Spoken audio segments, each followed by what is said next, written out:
বাবা আমি ঠিক বুঝতে পারি না, বুঝলে বন্ধুরা, ভাত বাঙালির প্রিয় না বাঙালিকে ভাত ভালোবাসে আমি বুঝতে পারি না। উদাহরণস্বরূপ আমার ছেলেকে নিয়ে না, হঠাৎ করে বলে বসবে মা আজকে আর ভাত ভালো লাগছে না, একটুখানি ফ্রাইড রাইস চিলি ফিশ করে দেবে। ভালো কথা, ছেলেকে দিয়ে যে উৎসাহিত হয়ে করে দিলাম। সবকিছু খাওয়া দাওয়ার পর চেটে চেটে আমার দিকে আড়ে আড়ে তাকিয়ে বলে একটু লাস্টে ভাত নেই, প্রাণটা ভাত ভাত করে। এ কি, তুই যে বলি চিলি ফিশ আর ফ্রাইড রাইস খাবি, তাহলে আবার ভাত কিসে? কে কাকে ভালোবাসে তুই ঠিক বুঝতেই পারি না। তারপর হয়তো কোনোদিন রাত্রিবেলা ডিনারে আলুর দম করেছি, ছেলেকে বললাম বাবু এই ঠান্ডার মধ্যে আর আমার কিছু করতে ইচ্ছা করছে না, একটু রুটি কিনে নিয়ে আয় না। হ্যাঁ হ্যাঁ হ্যাঁ হ্যাঁ মা, আমি রুটি কিনে নিয়ে আসি, তোমাকে এই ঠান্ডার মধ্যে আর কিছু করতে হবে না। ও মা, আসার পরে আমি রুটি আলুর দম দিলাম, খাওয়া দাওয়া হয়ে গেল। আবার সেই আড়ে আড়ে তাকায় খাওয়া দাওয়া শেষের পর, মা সকালের কি একটু বেঁচে যাওয়া ভাত নেই, দুটো আলু রয়েছে ওই দিয়ে খেতাম। মানেটা কি? এটার মানেটা কি? কে কাকে ভালোবাসে বুঝতে পারি না। তোমাদের কি এরকম হয়? তারপরে জানো, কোনোদিন অফিস থেকে ফেরার সময় ফোন করে বলো মা আজকে কি হয়েছে খাওয়ার, রাতের ডিনারে কি আছে, বললাম এই এই আছে, আচ্ছা ঠিক আছে বলে ফোন কেটে রেখে দেয়। ও মা ঢোকার সময় দেখবো একটা প্যাকেট নিয়ে ঢুকেছে, খুবই ভালো কথা, ওর পছন্দের খাবার ও আনতেই পারে। আলুর পরোটা নিয়ে এসে তার সাথে কি সব এনেছে জানি, বেড়ে টেড়ে দিলাম। খাওয়া দাওয়ার পর টেবিলের কাছে গিয়ে দাঁড়িয়ে বলে মা তোমার থেকে এক মুঠ ভাত দেবে, এই যে এটা বেঁচেছে না, যেটা এনেছে আর কি, ওইটা দিয়ে একটু খেতাম।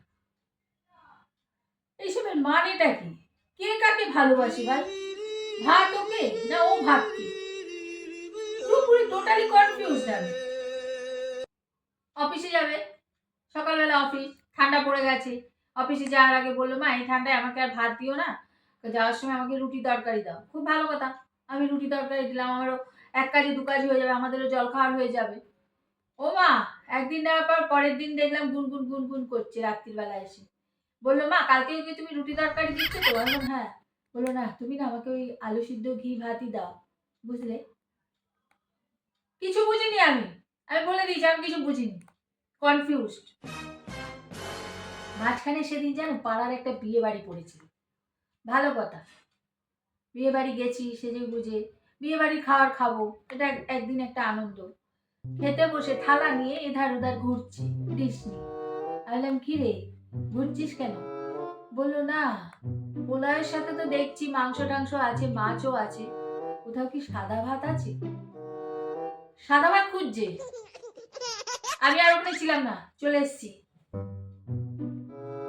এর থেকেও একটা মজার কথা শোনো, একবার বেড়াতে গেছি বাইরে, ভালো কথা, হোটেলে রাত্রিবেলা অর্ডার দিয়েছে যে ডিনারে 4 প্লেট ভাত, খুবই ভালো কথা। এবার হঠাৎ করে পাশের রুমে পাঞ্জাবি একটা টুরিস্ট এসছে, রিসেপশন থেকে এসে জিজ্ঞাসা করলো আচ্ছা আপনারা কি ওদের জন্য ছোলা আর ছোলা বাটোরে পাঞ্জাবি খানা হচ্ছে আর কি। আমার ছেলে লাফিয়ে বললো হ্যাঁ হ্যাঁ হ্যাঁ ওই খাওয়ার 2 প্লেট দেবেন, হ্যাঁ আর সাথে 3 প্লেট ভাত। চলে যাওয়ার পর আমি বললাম কি এ তো ডবল খরচা হয়ে যাচ্ছে আমার, তুই ভাতকে ভালোবাসে না ভাত তোকে ভালোবাসে, এর চক্করে আমার তো ডবল ডবল খরচা হয়ে যাচ্ছে। কি বলবো একে? ভাত কেউ ভালোবাসে না ভাত ওকে ভালোবাসে, কোনটা?